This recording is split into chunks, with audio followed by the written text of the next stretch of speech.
Capítulo 23 Na boca do inferno. Os aventureiros adentraram pela porta da frente, recepcionados por um par de guardas de armadura negra. Alexander deu um passo em frente e revelou seu pergaminho surrado com a permissão para a entrada.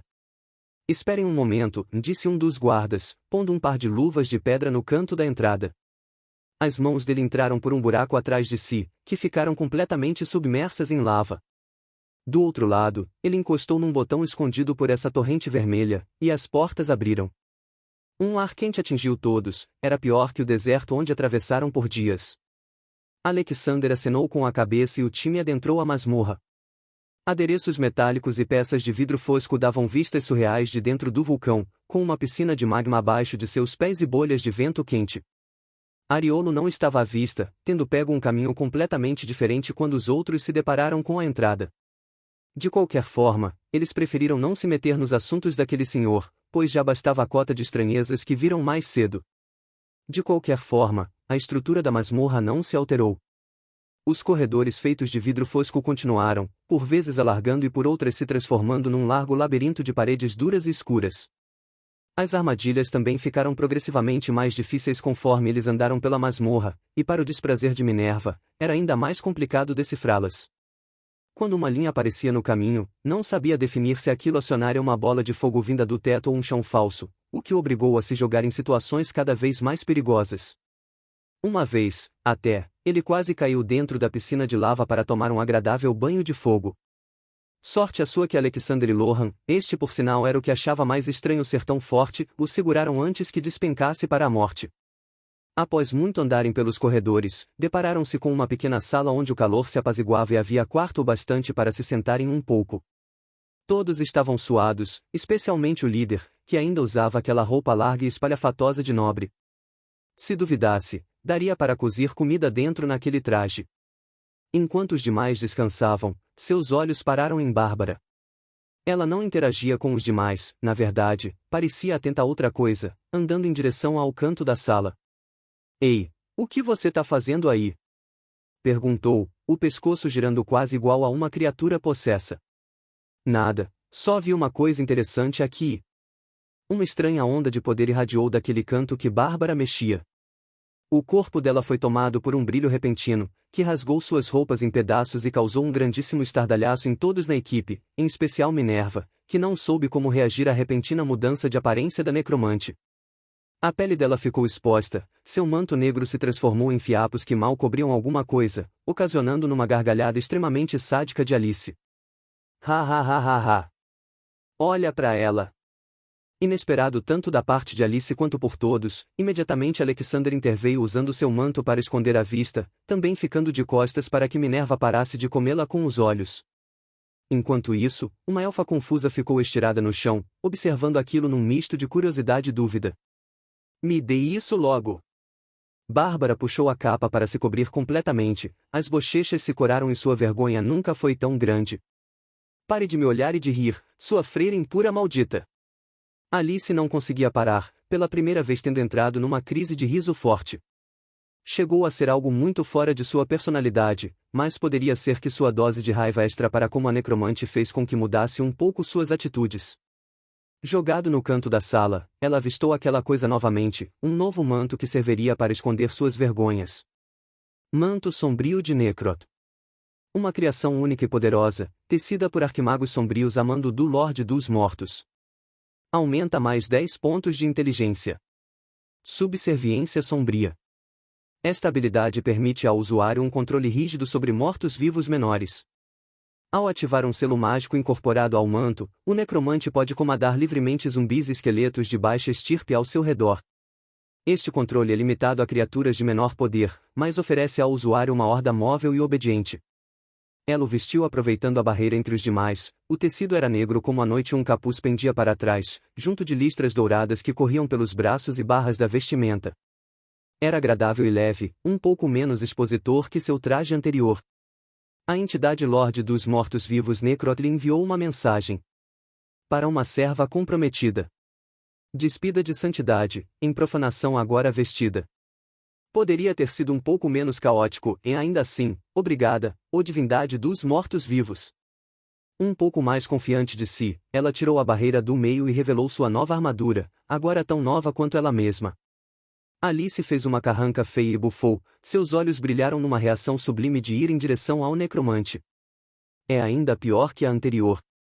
Só não pior que sua armadura, da qual não demonstra nada de sua feminilidade, Alice provocou, lançando um enorme sorriso debochado. Está usando isso há tanto tempo que deve ter esquecido as medidas do próprio corpo. Oh, o que? Como você ousa? Ora, nem tente contra-argumentar. É claro que você não entenderia, nem mesmo se passasse milhares de anos presa dentro dessa armadura. Outra tempestade de raiva. Duas mulheres estavam prestes a trocar bofetadas, e como Minerva ficou um pouco imerso nesse caos, ele não prestou atenção em Lohan e Alexander afastando-se do grupo com um pequeno conjunto de gizes nos dedos. Eles desenharam um breve mapa de onde passaram, e a elfinha fez seu cérebro quebrar para desvendar onde deveriam ir. As outras masmorras possuíam diversos monstros e criaturas por aí, mas esse não tinha nada além de armadilhas. Até uma antiga cidade dos anões coberta em gelo foi capaz de abrigar monstros e máquinas para protegê-la, diferente desse lugar, que não entregava sua história e muito menos uma forma de chegarem à sala do chefe. O que você acha? Lohan jogou a pergunta ao líder. Para ter tantas armadilhas, alguma coisa deve estar sendo protegida.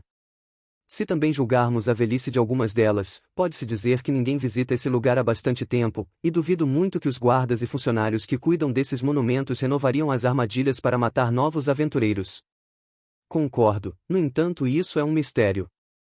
Sinto que estamos andando sem muito destino aparente, como se a masmorra não tivesse sido criada para pessoas se aventurarem. Criada para pessoas se aventurarem. As palavras ressoaram na cabeça de Alexander, que voltou a analisar a planta da masmorra. De acordo com as experiências anteriores, não fazia o menor sentido. A primeira masmorra era uma teia de túneis e cavernas, a segunda uma cidade antiga, e agora eles estavam num tipo de estrutura com vários caminhos diferentes. Por curiosidade, o guerreiro ergueu sua mão e deu uma pequena batida na parede de vidro. Sentiu o punho tremendo com um impacto leve, parecia que aquilo absorvia extremamente bem seus socos. Ele tirou a espada da bainha e estufou o peito, cravando os olhos na parede. O que você tá pensando em fazer? Indagou o mago, preocupado na pressão que Alexander colocava no cabo da espada. Um pequeno teste, só isso. A lâmina bateu contra o vidro, espatifando-o em pedaços. Uma torrente de vento acariciou seu rosto, mas ele não se importou, colocando sua cabeça para fora e comprovando seu medo. Como imaginei, estamos sendo enganados. Os demais foram olhar o que aconteceu, e assim viram que na realidade os diversos corredores estavam girando em sincronia ao redor de algum ponto central, embaralhando-se entre si e se remexendo. Por isso que o local era tão confuso. Como forma de resolver, Alexander saiu de dentro daquele lugar e subiu no teto do corredor, onde pôde avistar um ponto incandescente na distância. Era uma farol enorme, lançando uma ventania de calor forte para cima. Os aventureiros seguiram em sua direção, ficando cada vez mais pasmos com o tamanho da obra. Após subirem as escadarias espirais ao longo da caldeira, os aventureiros se depararam com uma larga arena circular, com barras de ferro que iam muito além da proteção lateral do topo. No centro do lugar, lava borbulhava, e assim que a primeira pessoa colocou os pés ali, o líquido se remexeu e começou a tomar forma. Todos se colocaram a postos, mas a decepção veio quando se depararam com uma figura humanoide formada de rochas. 2 chifres espiralaram para fora de sua cabeça quando sua forma terminou de se completar, e junto disso um par de olhos dourados cresceu no espaço oco das pupilas. Como um certo alguém já estava há muito tempo tendo que lidar com aparições monstruosas e criaturas que mudavam repentinamente de forma, Alexander foi o primeiro a agir. Sua espada atingiu o corpo da criatura em cheio logo depois de tomar sua forma completa, perfurando o peito numa estocada limpa, uma pena que a arma sequer perfurou o peitoral de rocha direito. Ele tentou puxar de volta, mas a regeneração da criatura fincou sua espada no lugar, sendo assim contra-atacado por um soco explosivo que o levou voando metros para trás. Se não tivesse colocado o escudo na frente a tempo, seu peito e com certeza seus braços estariam queimados ao invés de dormentes agora. Minerva, atributos. Círculos mágicos rodearam os olhos do ladino, o chefe foi mantido num estado de ocupado por um momento com as investidas de Lohan e Alexander, um atacando com sua espada mágica e o outro defendendo com o escudo. F, R, M altas. O resto é baixo. Aquele foi um código criado pelo grupo há pouco tempo, usando as siglas dos atributos ao invés de se referir à palavra completa. Isso serviu para designar o comportamento de cada um dos integrantes, ou seja, Alice poderia se aproximar mais sem medo de ser atacada, enquanto Minerva tinha a chance de atacar sem medo de ser atingido de volta. Um grito ecoou de dentro do elemental de lava, o som estridente mexeu com os ouvidos de cada um dos integrantes, que ficaram atordoados por um momento. Vendo que o guerreiro era o menor dos problemas, o monstro disparou na direção de Lohan, aparentemente o mais frágil de todos. Uma mão esquelética puxou o maguinho para longe, obrigando Bárbara a erguer um muro de ossos para não ser pego naquela investida louca.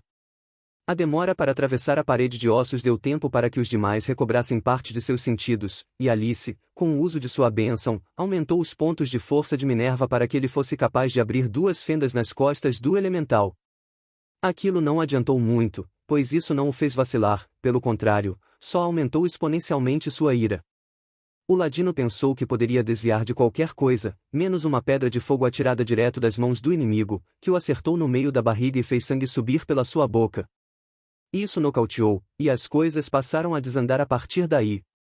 Mesmo que Alexander pudesse em parte manter algum ritmo por conta de seu escudo, o calor e as pancadas estavam ferindo seus braços. A dormência se tornou real, e um deles, que ainda possuía a cicatriz no ombro, parecia que cairia no próximo golpe. "Acordem o Minerva, depressa!" gritou, dando um salto para lutar em rumo a outra direção. Alice gritou por Lohan e arremessou uma poção de cura em sua direção, também invocando bênçãos para aumentar sua destreza e chegar o mais perto possível do chefe. A elfinha se ajoelhou e abriu a boca do amigo, forçando-o a engolir o líquido vermelho por inteiro. Segundos depois, um sinal de vida, o maldito começou a cuspir a poção de volta. "Tem gosto de merda." "Ah, porra!" Ele se levantou de uma vez, enfim relembrando onde estava. "Esse maldito não toma dano, por acaso? Se nem conseguimos dar dano direito, como que vamos matar esse maldito?" "Eu não faço ideia." "Espere, a Alice recebeu uma habilidade de roubo, certo?" "Sim, ela recebeu, mas aquele cara peladão não tem nada para ser roubado." "Seu idiota, é claro que tem." Lohan correu na direção da clériga, cujo corpo suado invocava mais curas ao seu fiel guerreiro que não vacilava em nenhum momento. O ar quente ao seu redor piorava sua concentração, mas quando o mago chegou perto e explicou seu plano que um raio de esperança fez apertar o cajado com mais força de novo e erguer as mãos. Ela sabia que era uma atitude errada, mas precisava fazer aquilo. Roubar. Uma fumaça emergiu de sua mão, que agora possuía uma pedra incandescente que ela soltou por causa do quão quente estava. O elemental agora possuía um furo no peito, a lava que corria pelas rachaduras de seu corpo tinha diminuído, e a força de seus golpes diminuiu de uma hora para outra repentinamente. "Eu sabia, era um golem!" gritou Lohan, erguendo sua espada peixe-espada para o alto e a iluminando com cargas de mana. "Ele está enfraquecido, mirem no peito." Minerva e Alexander escutaram e o alvo de suas lâminas se voltaram ao centro. Mesmo com esse novo plano, no entanto, a luta seguia seu passo monótono de antes, em que o golem tinha vantagem por causa de seus atributos absurdos. Enquanto Alice proporcionava bênçãos e curas para mantê-los ativos, Bárbara era a única imóvel e sem reação, mas a mana brilhava por cima de seu manto. Ela não fez nada na luta, no entanto, sua concentração ia para as profundezas do vulcão. Existia uma criatura morta lá, esperando pacientemente por um impulso de mana. Com uma respirada longa e firme, toda a sua fonte absurda de magia inundou o corpo dessa criatura. Um terremoto tomou conta da caldeira, uma longa linha de ossos se ergueu acima da altura da lava e passou ao lado de Bárbara.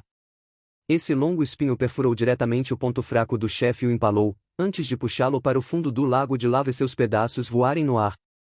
A necromante soltou um longo suspiro, seu corpo doía pelo esforço titânico de ter renascido um ser tão assustador e ancestral. Ela também com certeza não responderia que ser era aquele, seria muito melhor que sua existência ficasse guardada nos confins de sua memória. Minerva observou o golem se despedaçar diante de seus olhos. Os pedaços de rocha incandescente se apagaram, transformando a criatura numa estátua de obsidiana que em pouco tempo perdeu sua forma ao vento, e ele não fez quase nada quanto a isso. Ver o monstro desaparecer, sendo que não havia nem sequer suado ou chegado perto de causar dano, mexeu profundamente em seu coração. Ele se sentiu inútil, um nada, alguém que estava lá para meramente atrapalhar os outros. No continente passado, Foi assim, e dessa vez aconteceu de novo. Quando a ação de verdade estava prestes a ocorrer, ele não era capaz de fazer nada a respeito, só observar e tirar lasquinhas de dano nos inimigos. Havia uma lacuna entre ele e Lohan.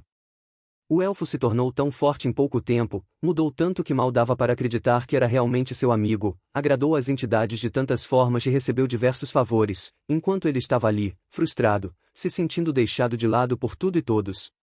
Eu não recebi equipamentos fodas, mal ganhei habilidades, em para que eu sirvo? Uma pesada forte ecoou do seu lado. Alexander apareceu, seu corpo suado e a espada quente entre os dedos indicava como fora difícil a luta. Mesmo ofegando, ele não perdeu a compostura e limpou o rosto com a própria capa, antes de encarar profundamente os olhos do ladino.